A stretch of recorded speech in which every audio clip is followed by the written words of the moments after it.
Senior صحافی تجزیہ کار حامد میر صاحب نے ہمیں جوائن کیا ہے، ان سے بات کریں گے۔ حامد میر صاحب، 4 بج گئے ہیں، جس طرح وزیر داخلہ رانا ثناء اللہ نے کہا تھا کہ 4 بجے کے بعد ڈکلیریشن جاری کیا جائے گا۔ خلیل طاہر سندھو صاحب کہہ رہے ہیں کہ وزیر اعلیٰ پرویز الہی کے پاس آج دوپہر 4 بجے تک کا وقت تھا، گورنر کے پاس رینجرز اور فوج طلب کرنے کا اختیار ہے، پنجاب اسمبلی میں کوئی تاریخ نہیں دہرائی جائے گی۔ کیا سچویشن دیکھ رہے ہیں آپ؟ بنتی کیا دکھ رہی ہے سچویشن پنجاب میں سیاسی طور پر؟ اگر تو انہوں نے یہ کہا ہے کہ پنجاب میں کوئی تاریخ نہیں دہرائی جائے گی تو میں ان سے اتفاق نہیں کرتا، کیونکہ تاریخ تو بار بار دہرائی جا رہی ہے۔ یہ جو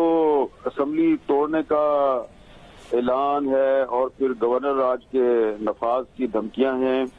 یہ کوئی ابھی سے تو نہیں ہم دیکھ رہے نا، یہ تو تقریباً پچھلے 20-25 سال سے ایسے ہی ہو رہا ہے۔ اور اس میں اتفاق کی بات یہ ہے کہ پرویز الہی صاحب جو ہیں یہ 1993 میں بھی اس قسم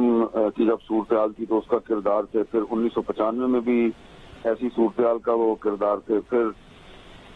بعد میں جب شہباز شریف صاحب چیف منسٹر بنے تھے اور زرداری صاحب جو ہیں وہ صدر تھے تو انہوں نے پنجاب میں گورنر راج لگایا تھا، تو اس وقت بھی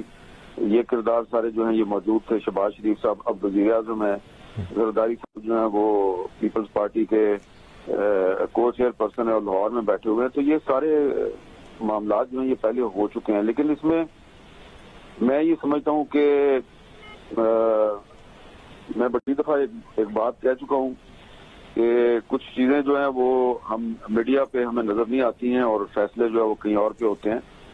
تو یہ جو کچھ بھی اس وقت پنجاب میں ہو رہا ہے، عمران خان صاحب نے اسمبلی توڑنے کا اعلان کیا ہے 23 دسمبر کو، اس پہ وفاقی حکومت جو ہے وہ پنجاب اسمبلی کو بچانے کی کوشش کر رہی ہے، بچانے کی کوشش میں وہ کہہ رہی ہے ہم گورنر راج بھی لگا سکتے ہیں۔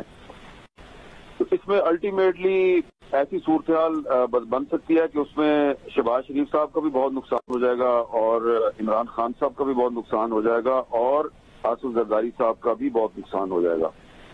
اور ایسا پہلی دفعہ نہیں ہوگا، ایسا پہلے بھی ہو چکا ہے، اور ان کو خیال کرنا چاہیے کہ یہ معاملات کو بار بار اگر عدالتوں میں لے کے جائیں گے تو عدالتوں میں جانے سے معاملات جو ہیں وہ سلجھیں گے نہیں، وہ مزید الجھیں گے۔ تو اس لیے یہ غلطیوں پہ غلطیاں دہرا رہے ہیں، ماضی کی غلطیوں سے سبق نہیں سیکھ رہے۔ یہی لوگ ہیں جنہوں نے ماضی میں بھی ایسی صورتحال پیدا کی، اب یہی لوگ دوبارہ صورتحال پیدا کر رہے ہیں۔ بس اس میں ایک نیا کردار جو ہے وہ عمران خان صاحب ہیں،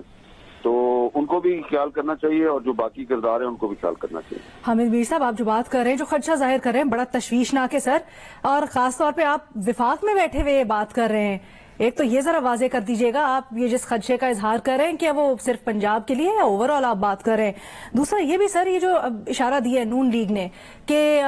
گورنر صاحب ہٹا سکتے ہیں پرویز الہی صاحب کو، بڑے باخبر آپ سر صحافی ہیں، تجزیہ کار ہیں، آپ کی کیا معلومات ہیں؟ کیا اس حد تک جائیں گے؟ گورنر صاحب اپنی پاورز استعمال کریں گے اس ضمن میں؟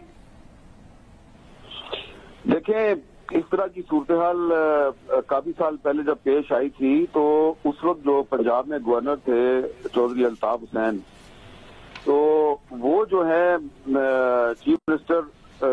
تھے اس وقت منظور بٹو صاحب، تو ان کی بات وہ نہیں مانتے تھے اور وہ اپنی منمانی کرتے تھے، اور جب نواز شریف صاحب نے ان کو چینج کر دیا، وہ وزیر اعظم تھے، اور ایک پارلیمنٹ کے مشترکہ اجلاس سے قرارداد منظور کروا کے انہوں نے پنجاب میں گورنر راج لگا دیا اور گورنر الطاف کو ہٹا دیا اور میاں اظہر صاحب کو گورنر لگا دیا۔ تو اس وقت اوپر بیٹھے ہوئے تھے پریزیڈنٹ آف پاکستان تھے، وہ غلام اسحاق خان صاحب تھے، اور غلام اسحاق خان صاحب نے اپنا ہاتھ رکھ دیا چودھری الطاف صاحب پہ، اور اس طرح میاں اظہر صاحب جو ہیں وہ گورنر کا عہدہ نہیں حاصل کر سکے،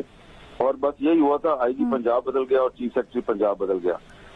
اب صورتحال اب آپ دیکھ لیں کہ تقریباً ویسی ہی صورتحال ہے۔ اس وقت وزیر اعظم نواز شریف تھے، آج وزیر اعظم شہباز شریف ہیں۔ اس وقت صدر پاکستان غلام اسحاق خان تھے، آج صدر پاکستان عارف علوی صاحب ہیں، لیکن فرق اتنا ہے کہ اس وقت کا جو صدر تھا اس کے پاس 58(2)B کا اختیار تھا، آج کا صدر جو ہے اس کے پاس 58(2)B کا اختیار نہیں ہے۔ لیکن یہ یاد رکھنا چاہیے کہ صدر جو ہے وہ کچھ نہ کچھ دن کے لیے گورنر جو ہے اس کے راستے میں روڑے اٹکا سکتا ہے، اور اس وقت بھی معاملہ عدالتوں میں گیا تھا اور عدالتوں نے گورنر راج کے خلاف فیصلہ دیا تھا۔ اب جب یہ معاملہ دوبارہ الجھے گا اور عدالتوں میں جائے گا تو مجھے تو یہی لگتا ہے کہ عدالتیں جو ہیں وہ آئین کی صریحاً خلاف ورزی جو ہے اس کی حمایت نہیں کریں گی.